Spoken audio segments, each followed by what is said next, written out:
Hello everyone and welcome back to my channel. This is Victoria. I empower business leaders to transform mindsets and behaviors to achieve their goals. Today we are exploring the Tuckman Team Development Model, which is essential for leaders as it helps them recognize the team dynamics, anticipate challenges, and choose the right leadership strategies at each team development stage. The Tuckman Team Development Model is a roadmap that every leader needs to know. I've lived through every single stage of this model many times as a line manager for 20 IT experts, as an Agile Master, project manager, transformation strategist. So today I will share not only my theoretical knowledge from psychological and business education which I have, but also the real world work examples. So let's begin. First of all, we have to distinguish between the group and the team. To simplify, a group is just a bunch of people together. Yes, they may have some roles and interactions and maybe also some shared goals, but as an example, to memorize it, think about the students group. Yeah, it's a group of people and they have some roles maybe and maybe some shared goals like to finalize this education, yeah? But they do not have one common goal which they have to achieve all together as a team, so that they are a group. A team, on the other hand, has this shared goal.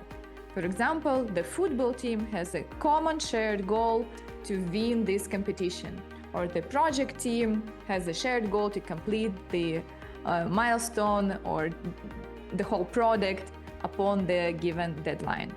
That is the differentiation. Group, imagine the students group, and team, imagine any kind of sports team or project team.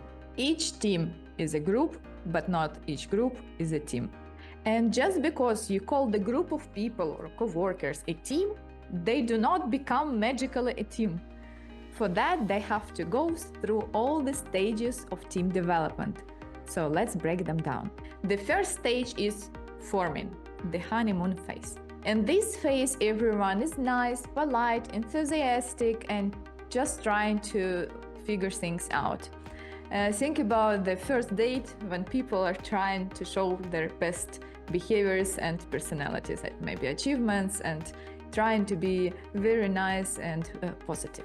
Challenge here is lack of clarity, superficial positivity, and uncertainty.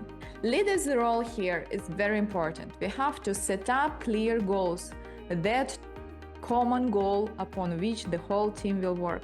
Set up vision, mission, and values of the team, and define roles and some team rules. They will be, of course, adjusted, but to start with, we have to explain, make this kick-off of the project or of the whole product, or maybe about the whole company, depends.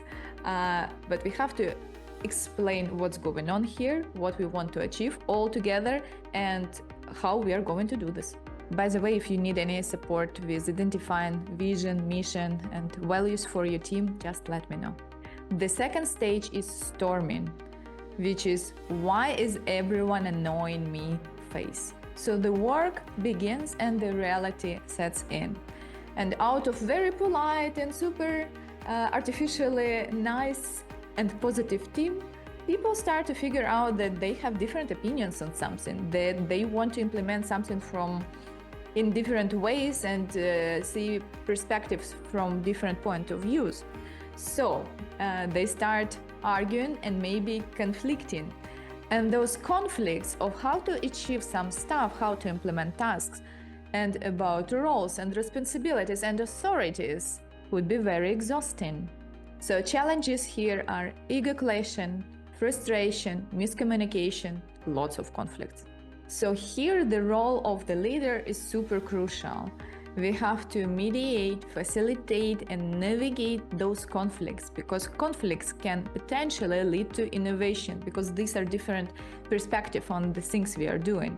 So if they are resolved correctly, when they are resolved correctly, it will be the benefit for the whole team, and this will be the key to open the next stage of team development.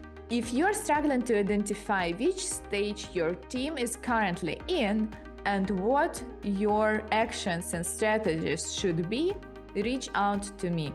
With years of hands-on experience leading teams and deep expertise in psychology and leadership, I can help you navigate through those challenges which you currently have with the team, address the conflict, and set the right priorities for success. The stage number 3 is norming. We might actually be a good team phase. This is when the magic starts. So after the successful resolution of conflicts, which is very important to not hide them, to not avoid them, not pretend that those conflicts don't exist. So after successful resolution of them, the stage of good interaction slowly but surely evolves. People made some agreements, understood their roles and responsibilities, and therefore started to work more and more effectively. The challenge here is complacency. The team might settle for good enough. The role of the leader here is not to say, "Phew, finally we are out of conflicts," but to encourage team for the constant improvements and development, to encourage the further discussions and further improvements inside the team to boost the collaboration, cooperation, and the performance. By the way, any significant change in your team setup, for example, a new team member or a key team member leaving, can push the whole team back to one stage. So for example, from norming or even the further stages, team can fall back to storming. So it is very important to have this conflict resolution skills for us as leaders, as norming and performing is not forever. The stage number 4 is performing, the dream team phase. This is what every leader dreams to have. The self-organizing, very mature, very well aligned, super highly performing team. Dream leaders create dream teams. Everyone knows their role, trusts each other, and gets the stuff done in a very best quality. Challenge here is to avoid stagnation and burnout. The leader's role here is to inspire, support, and keep raising the bar. And delegate. So at this stage, your role is to not micromanage, but just to remove obstacles so that your best dream team can keep excelling. So the last stage of the team development model is adjourning, or in other words, mourning.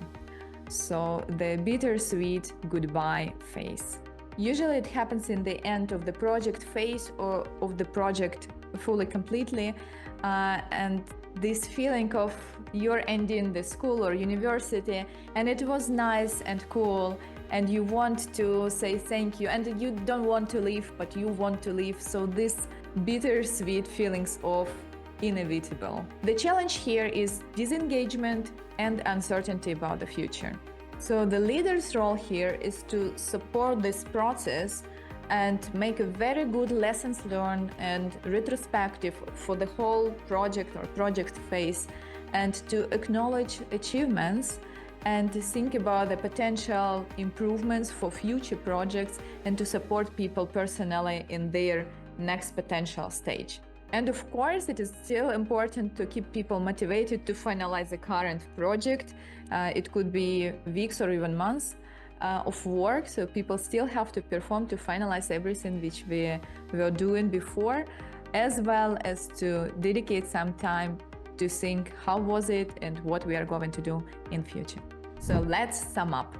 A leader plays a crucial role in guiding teams through all the development stages, ensuring smooth transition and sustained progress. In forming, leader provides a clarity, structure, and the direction to align the team, vision, mission, values. During storming, a leader facilitates the healthy conflict resolution and keeps the team focused. In norming, the leader reinforces collaboration and prevents complacency, while in performing, they remove obstacles and inspire the continuous growth of the dream team. Finally, in adjourning, they ensure the smooth transition and recognize team achievements. A leader's ability to adapt and support their people determines whether a group remains stagnant or evolves into high-performing team. Be that good leader. Now it's your turn. Please share in comments which stage of development your team is currently at. If you found this video helpful, like, subscribe, and hit the notification bell for more insights on business psychology, leadership, and team success. See you in the next episode.